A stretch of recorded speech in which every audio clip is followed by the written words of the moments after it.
Oi, eu sou o Vinícius, aluno de agronomia da Unesp de Registro, e venho por meio desse vídeo apresentar o meu projeto, que será apresentado no Festival, que é de estufa de microverdes com irrigação automatizada por Arduino Uno. Bom, e o que são esses microverdes? Esses microverdes são o que nós chamamos de plântulas, de 7 a 21 dias após a germinação, elas já estão prontas para consumo, e por mais que elas sejam muito pequenas, elas são consideradas superalimentos por questão de nutrição. Ela tem uma concentração nutritiva muitas vezes muito maior do que alguns outros vegetais que já estão maduros. E para garantir uma alta qualidade, um bom desenvolvimento, essas plantas elas são cultivadas em ambientes controlados, que no nosso caso será como estufa.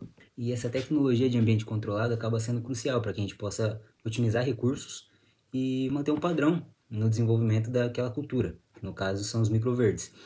E dos controles que a gente tem que ter um controle mais rigoroso, é a umidade do solo, ou do substrato que a gente está usando, né?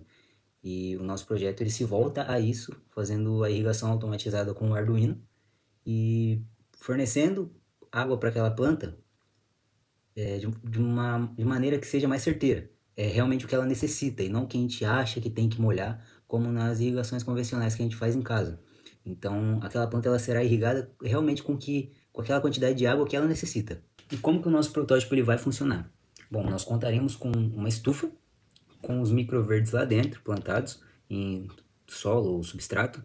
Nós teremos um sensor de umidade dentro desse solo, sensor de umidade esse que será usado para o Arduino captar informação, e a partir do momento em que esse sensor de umidade ele passa informação para o Arduino de que aquele solo ou substrato está muito seco, esse Arduino ele dá um comando para um relé, e esse relé ativará uma bomba que estará submersa em água, e essa bomba ela fará com que aquela cultura seja irrigada.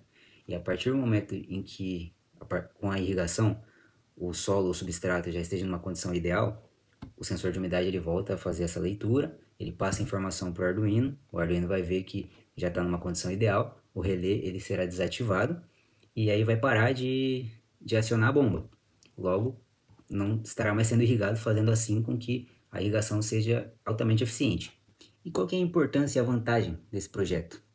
Bom, a gente pode começar pela sustentabilidade hídrica, que a partir do momento em que a gente irriga aquela cultura com a quantidade de água que ela realmente necessita, que ela realmente usará, a gente passa a não gastar água de maneira desnecessária. Se a gente pega um irrigador, começa lá a irrigar de acordo com o que a gente acha que está bom, a gente pode acabar ultrapassando a quantidade que aquela planta necessita, e a gente consequentemente gasta água à toa. Aí também tem a melhoria na qualidade, que como é o que a planta realmente necessita, ela não ficará encharcada, ela não terá nenhum problema de estresse hídrico, porque ela usará toda aquela água em que está irrigando ela, né? Aí a gente também tem a eficiência operacional, porque é de forma autônoma. A gente consegue, inclusive, ter controle pelo nosso celular, se foi irrigado, se não foi, se está com algum problema, ou... Enfim, só para a gente ter uma ideia de como que está rolando ali, a gente consegue ter tudo pelo celular. E o baixo custo, né? O Arduino, os sensores, os fios, a gente consegue com um valor bem ok. Bom, e esse foi o nosso projeto, onde visa mostrar que a automatização da irrigação vai muito além de você ter uma certa folga, não precisar ficar visitando sua cultura, ver como que tá, se tá seco o solo, se tá muito encharcado. Na verdade, a sua planta, com o nosso protótipo, ela vai estar vivendo de maneira bem mais favorável, já que ela vai estar sendo irrigada com a quantidade necessária de água e você vai estar andando lado a lado com a sustentabilidade, fazendo com que você não gaste água de maneira desnecessária e que você tenha ainda assim plantas com uma alta qualidade, e ao final do seu cultivo, que é bem rápido, né? Você tem lá suas plantas bem nutritivas, suas plantas da melhor forma para você poder consumir. E esse é o nosso projeto.